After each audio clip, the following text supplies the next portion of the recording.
Today I'm reviewing the Nikon Z50 version 2.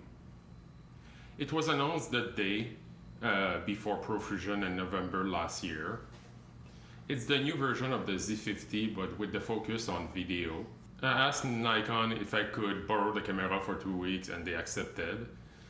Typical disclaimer here, I'm not compensated for the review, and by the time you see this video I will have sent back the camera to them.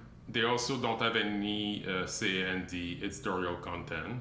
Also, a quick warning, I'm a YouTuber making PC gamer video and using talking head shot mostly, and doing some product demo. So this is what I will mostly test here. If your focus is on being a professional photographer, you should definitively check other video reviewers like Gerald London or Jason Fong.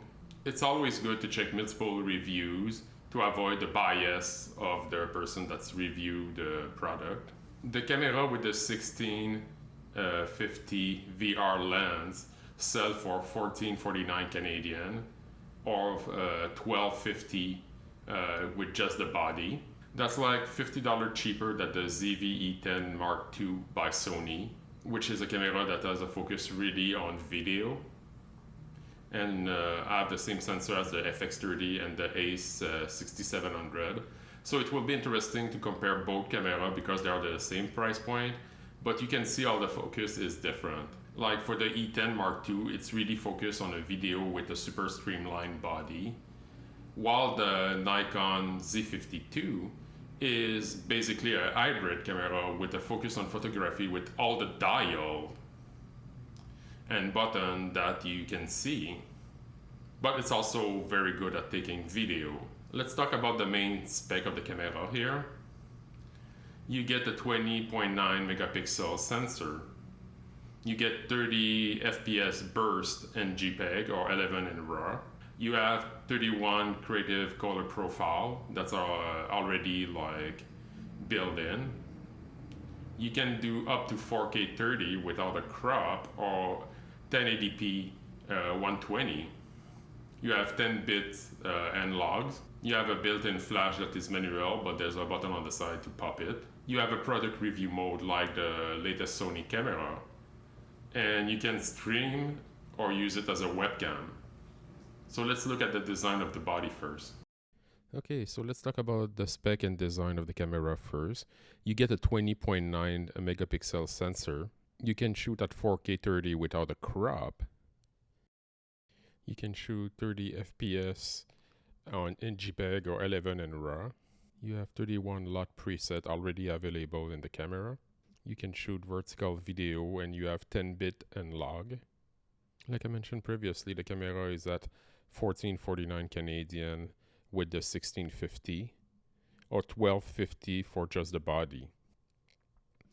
You can see that the camera is bulkier than the S9 or the ZV-E10 Mark II by Sony, but it's really for hybrid photography, even if the focus of the version 2 of this camera is on video. I was impressed when I took the camera in my hand and how it felt natural. You have some function button on the front and the one to remove the lens. On top, you can see the standard that you have, like a flash that you can pop manually. You have the dials. You have a button, you have a switch for like photo or video. Everything is well placed and well laid out. And I really like how small is the lens that came with the camera. You can see under that like you can remove the battery or change the SD card without having to remove the tripod. I really like that like the camera has that option. You can see on this side that there's nothing in particular to notice. And on the other side you have the microphone, the headphone jack, a USB-C and a HDMI. So I like that you have the headphone jack so you can monitor the audio while recording. You can see here the camera with the flash up. At the back you have the menu button, the play button, the wheel to select with the OK button. I really like the layout, and I feel that everything is easily accessible. And also it's worth noting that you can reconfigure everything if you don't like the default function of the button. I really feel that it's really the opposite of the ZV-10 Mark II, which I love that it's really focused on video and it's super small. But here it's like, here you have so many dials and possibility like to configure everything the way you want. Of course, you can rotate the screen and shoot vertical video if you want to do that. I also really like how the menu are super logically like designed. One for video, one for photo, one custom function, one for connection. Even if you have sometimes many page of option, it's super easy to find what you need and super fast also.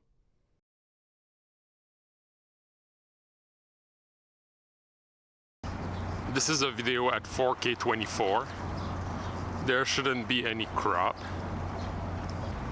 This is a 4K 30 video. We shouldn't see any cropping with this sensor. This is 4K 60. I think there's a crop of 1.45.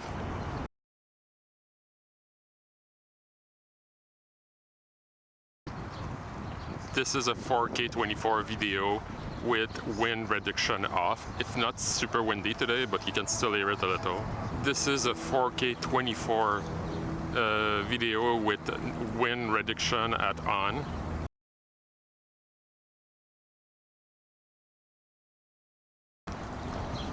This is a video at 4K 24 with vibration reduction at on.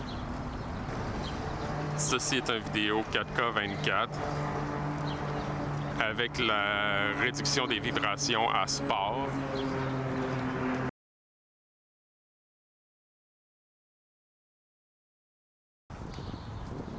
Okay, retesting at 4K 24, vlogging. It's an automatic, so I think it should, yeah, it's basically tracking my eyes right now. Okay, an example of vlogging. It was at sport for the Pierre version, so now we're using normal. Un exemple pour la stabilisation avec le vlogging.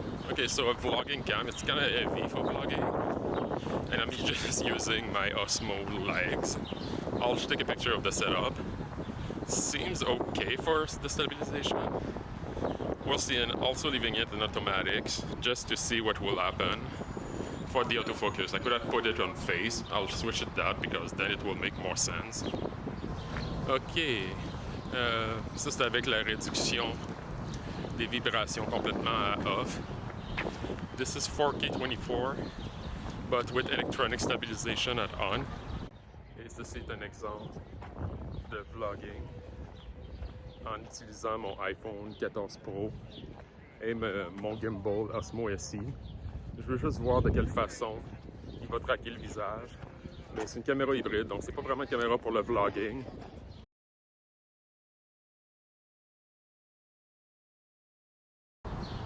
Test de rolling shutter dans 3 secondes. 3 second rolling shutter test. With off pour la stabilisation électronique.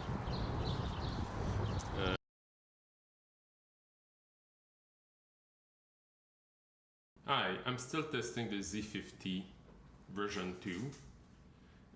And I still have the camera until the 31st anyways. But there's one thing I wanted to go out because I was super curious about that, and I'm assuming I'm not the only one, is that there's a product review mode, which is the equivalent of the product showcase on the Sony camera.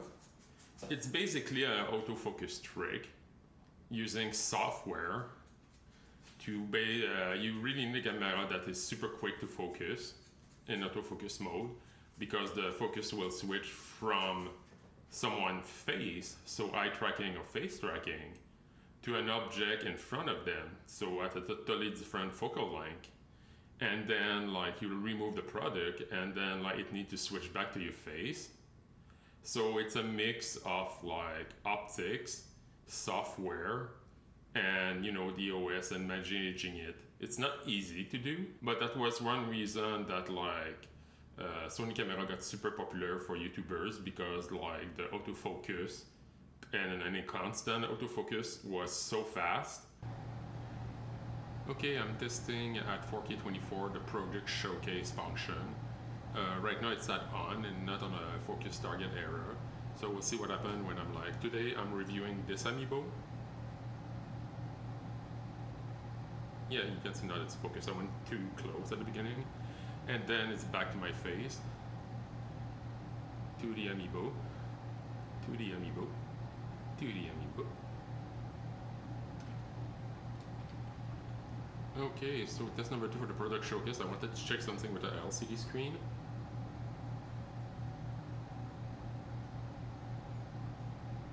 Which is kind of glossy. Yeah, this is good. This is good.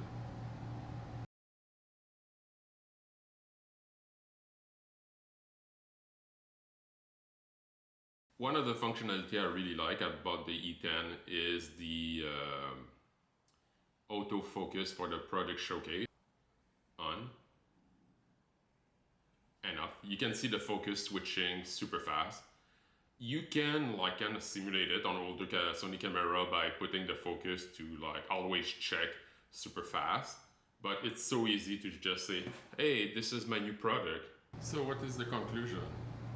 Well, you can let me know in the comments, but I think it's pretty clear for me that like they're both like basically equivalent. Maybe one can seem from time to time a little faster, but like I remember I was impressed when I tested it because Sony was always the king for that, and I tested it and when I saw the first video footage I was like, oh, well that's good enough, minimum. So, you know, I think like both would be like perfect for a YouTuber doing product review.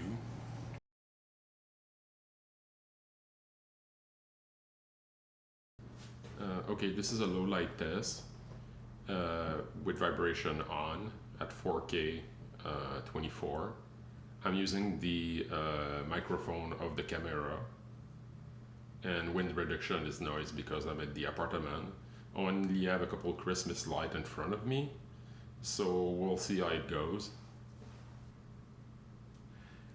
Okay, this is like another low light test, still using the microphone of the Z50 II. This time I put a light behind me and still using 4K 24.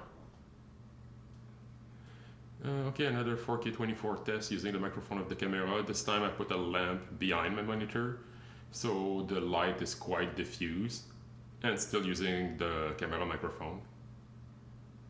Okay, another 4K 24 test. This time I also add a ceiling lamp. So now the scene has quite a lot of light and still using the microphone of the camera. Okay, this time I add the air conditioning. I'm just curious if the noise reduction, the wind reduction will work on the air conditioning. When I use my Hollander C1, the noise reduction is so good that I can leave the air conditioning on, even if I have an air trap right here.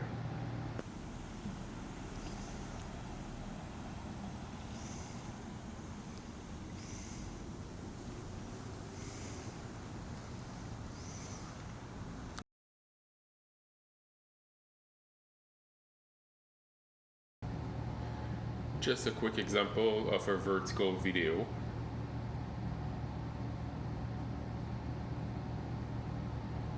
And the focus should be back on my face.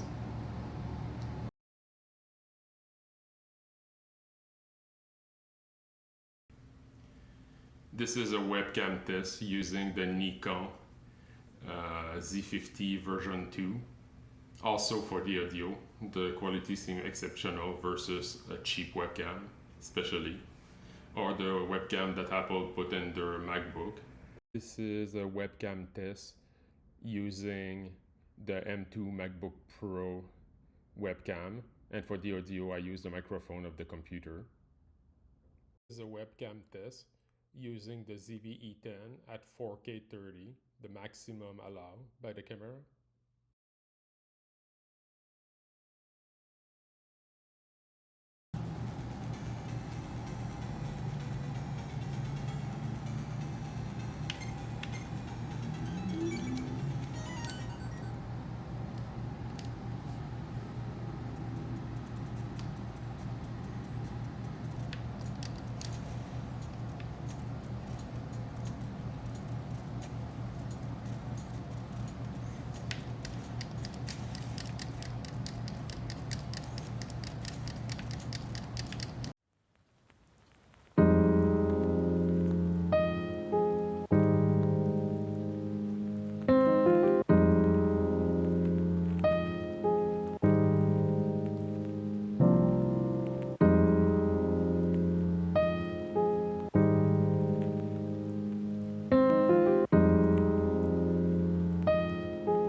I really like the camera, and in general, if I'm sad to give a product back, it's always a good sign.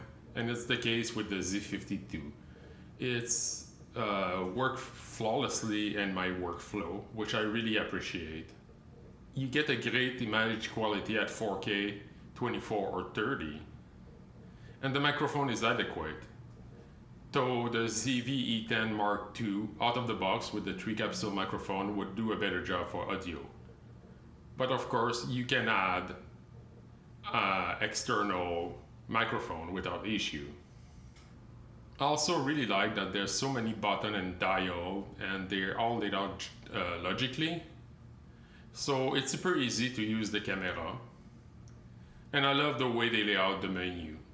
Like, you will have photography, video, connection. It's super easy to find what you need, even if the menu can have like multiple pages. So people were always excited about the new Sony menu, but it's not even comparable. It's so easy to find fast what I need from the camera versus the Sony one.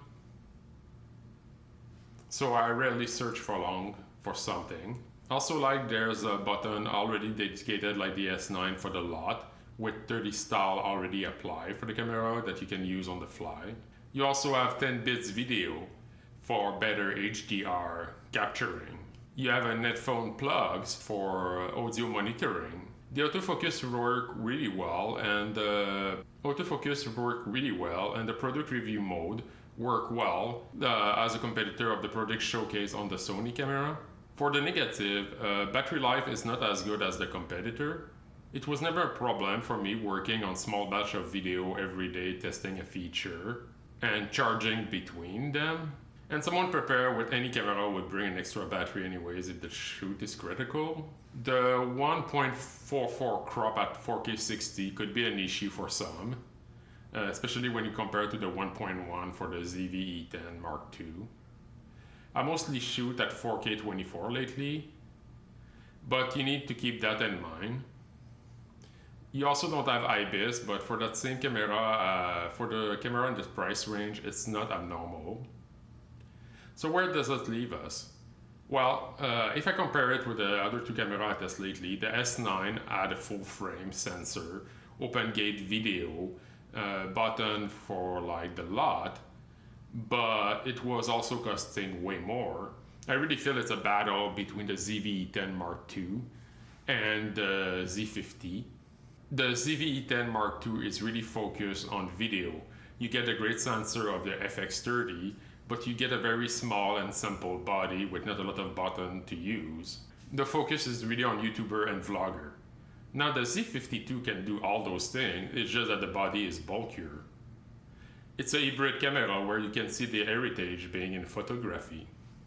You have so many buttons and dial that you can use, it's easy to use the menu and the function. So both camera would be great as an A-cam in my workflow, but it will depend on yours to know which one to buy. Thanks for watching.